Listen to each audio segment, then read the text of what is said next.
जब पेशेंट मर गया है तो आप लोग अंदर बैठ के क्या अपने 6 घंटे बैंड बजा रहे थे? हाँ? आपने मनुष्य के दिल का ट्रांसप्लांटेशन तो सुना होगा और देखा भी होगा, लेकिन कुछ समय पहले पहली बार विज्ञान के इतिहास में एक जानवर का ऑर्गन मनुष्य में ट्रांसप्लांट किया गया।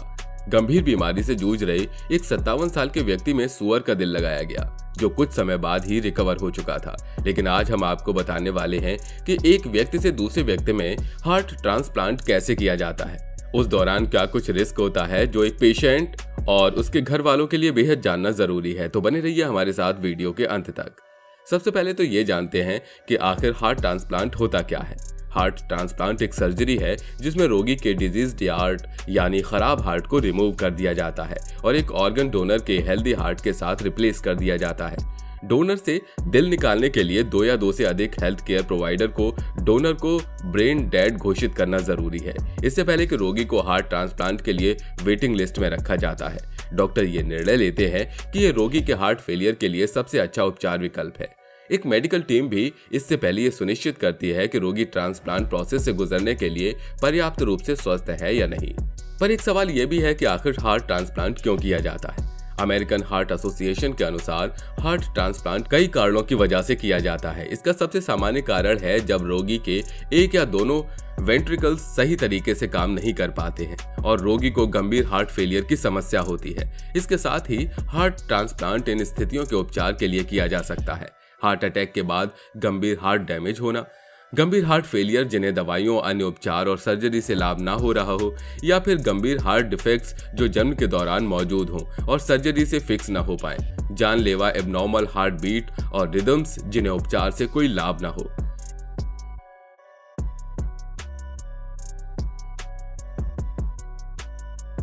इसी के साथ आपको बता दें कि हार्ट ट्रांसप्लांट सर्जरी उन लोगों के लिए नहीं की जाती है अगर रोगी कुपोषित है, अगर रोगी की उम्र 65 या 70 से ज्यादा है, अगर रोगी को गंभीर स्ट्रोक या डिमेंशिया की समस्या हो, 2 साल से कम समय पहले कैंसर हुआ हो, अगर रोगी को HIV इन्फेक्शन हो, रोगी को इन्फेक्शन जैसे हेपेटाइटिस हो और वो एक्टिव हो, रोगी को इंसुलिन डिपेंडेंट डायबिटीज हो और अन्य अंग जैसे किडनी सही से काम न कर रहे हो, मरीज को किडनी, लंग, नर्व या लिवर डिजीज हो, मरीज को अन्य कोई बीमारी हो जो गले और टांग के ब्लड वेसल्स को प्रभावित करे, रोगी को पल्मोनरी हाइपरटेंशन की बीमारी हो, रोगी को अधिक स्मोकिंग और शराब या अन्य कोई ऐसी आदत हो जो नए हार्ट को नुकसान पहुंचा सकती हो, अगर व्यक्ति दवाइयां लेने में सक्षम न हो। ये तो थी जानकारी कि हार्ट ट्रांसप्लांट किन स्थितियों में किया जाता है और किन स्थितियों में इसे नहीं किया जाता। अब जानिए इस प्रक्रिया के बारे में। हार्ट ट्रांसप्लांट के लिए एक मरीज को कैसे तैयार किया जाता है, यानी उसकी क्या प्रोसेस है। हार्ट डिजीज से पीड़ित हर व्यक्ति को हार्ट ट्रांसप्लांट की सलाह नहीं दी जाती है। हार्ट ट्रांसप्लांट के लिए व्यक्ति सक्षम है या नहीं, इसके बारे में जानने से पहले कई तरह की जानकारी जरूर होती है। इससे पहले रोगी को भी इस बारे में सब कुछ जानना चाहिए। हार्ट ट्रांसप्लांट से पहले अगर किसी को हार्ट ट्रांसप्लांट के लिए कहा जाता है तो उसे ट्रांसप्लांट सेंटर में जाने की सलाह दी जाती है, जहां मरीज के बारे में सुनिश्चित किया जाता है कि वो हार्ट ट्रांसप्लांट के लिए अच्छा कैंडिडेट है या नहीं। इस दौरान रोगी को कई हफ्तों या महीनों तक अस्पताल के चक्कर लगाने पड़ सकते हैं। इस दौरान रोगी को ब्लड टेस्ट और एक्सरे के अलावा और भी कई टेस्ट कराने पड़ सकते हैं, जैसे ब्लड और स्किन टेस्ट, ताकि इन्फेक्शंस के बारे में जाना जा सके, किडनी और लिवर टेस्ट, हार्ट के लिए टेस्ट जैसे एकोकार्डियोग्राम, कार्डियक कैथेटराइजेशन आदि, कैंसर के लिए टेस्ट, टिश्यू और ब्लड टाइपिंग के लिए टेस्ट। अगर ट्रांसप्लांट टीम को लगता है कि आप इसके लिए सही कैंडिडेट हैं तो आपको हार्ट के लिए रीजनल वेटिंग लिस्ट में रखा जाएगा। इस लिस्ट में आपके स्थान के लिए कई फैक्टर को ध्यान में रखा जाता है, जिसमें समस्या की गंभीरता, हार्ट डिजीज का प्रकार और रोगी उस समय कितना बीमार है आदि सब शामिल है। इस वेटिंग लिस्ट में जिन लोगों का नाम होता है उनमें से ज्यादातर लोग ज्यादा बीमार होते हैं और उन्हें अस्पताल में रहने की जरूरत होती है।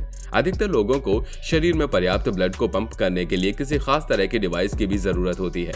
अब जानिए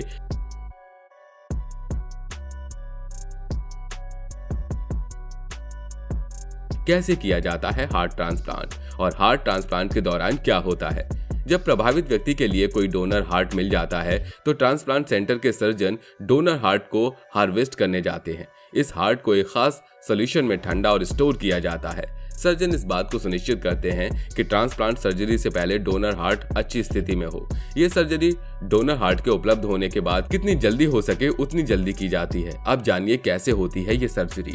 हार्ट ट्रांसप्लांट के दौरान मरीज को हार्ट लंग मशीन के ऊपर रखा जाता है। यह मशीन शरीर को रक्त से महत्वपूर्ण ऑक्सीजन और पोषक तत्व प्राप्त करने की अनुमति देती है, भले ही हार्ट का ऑपरेशन किया जा रहा हो। सर्जन रोगी के हार्ट को एट्रिया की पिछली वॉल्स यानी हार्ट के ऊपरी चैम्बर्स को छोड़कर हटा देते हैं। नए दिल पर एट्रिया की बैग खुल जाती है और दिल को इस जगह से सिल दिया जाता है। सर्जन इसके बाद ब्लड वेसल्स को कनेक्ट करते हैं ताकि हार्ट और लंग्स के माध्यम से ब्लड फ्लो हो। जब हार्ट गर्म होता है तो धड़कना शुरू कर देता है। सर्जन सभी कनेक्टेड ब्लड वेसल्स और हार्ट चैम्बर्स को चेक करते हैं ताकि पता चल सके कि कोई लीकेज तो नहीं है। इसके बाद हार्ट लंग मशीन से रोगी को रिमूव कर दिया जाता है। ये एक कॉम्प्लिकेटेड ऑपरेशन होता है जिसमें 4 से 10 घंटे लग सकते हैं। सर्जरी के कुछ दिनों तक रोगी को अस्पताल में ही रहना पड़ता है। अगर डॉक्टर को ऐसे कोई लक्षण नजर नहीं आए जिनसे उन्हें लगे कि बॉडी ऑर्गन को रिजेक्ट कर रही है, तो रोगी को 7 से 15 दिनों के भीतर घर जाने दिया जाता है।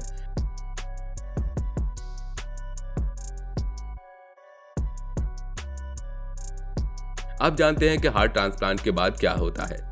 इस समस्या के बाद 3 महीने रिकवरी पीरियड होता है। इस दौरान रोगी को अस्पताल के नजदीक ही रहने की सलाह दी जाती है ताकि रेगुलर चेकअप, ब्लड टेस्ट और टेस्ट के लिए आने में उसे आसानी हो।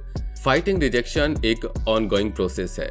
मरीज का इम्यून सिस्टम ट्रांसप्लांटेड ऑर्गन को फॉरेन बॉडी मान लेता है और इससे लड़ता है। इसलिए ऑर्गन ट्रांसप्लांट से गुजरे मरीजों को कुछ दवाइयां लेनी पड़ती हैं जो शरीर के इम्यून रिस्पॉन्स को सप्रेस करें।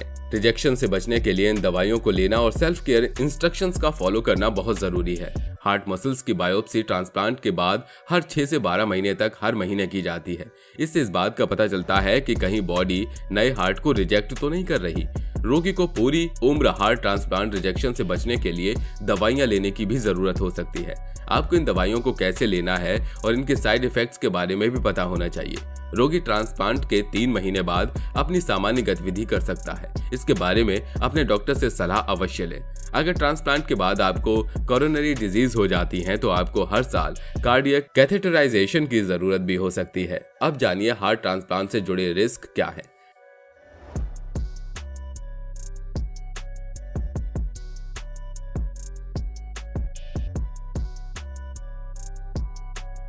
हार्ट ट्रांसप्लांट के रिस्क। हार्ट ट्रांसप्लांट एक जटिल प्रक्रिया है जिसके साथ कई जोखिम भी जुड़े हुए हैं, जैसे एनेस्थीसिया से जुड़े रिस्क, दवा से रिएक्शन, सांस लेने में समस्या, सर्जरी से जुड़ा रिस्क, ब्लीडिंग, इन्फेक्शन। ये सभी रिस्क हार्ट ट्रांसप्लांट के दौरान हो सकते हैं। लेकिन ज्यादातर केस में देखा जाता है कि हार्ट ट्रांसप्लांट सक्सेसफुल होता है और इसमें काफी ज्यादा खर्चा भी आता है। लेकिन आपको ये जानना जरूरी था कि आखिर किन वजहों से और किस लिए हार्ट ट्रांसप्लांट किया जाता है। वैसे आप क्या कहना चाहेंगे इस बारे में, हमें अपनी राय कमेंट में जरूर बताइएगा और मिलते हैं अगले वीडियो में। तब तक अपना ध्यान रखिए और हमारा इंतजार कीजिए। Bye bye.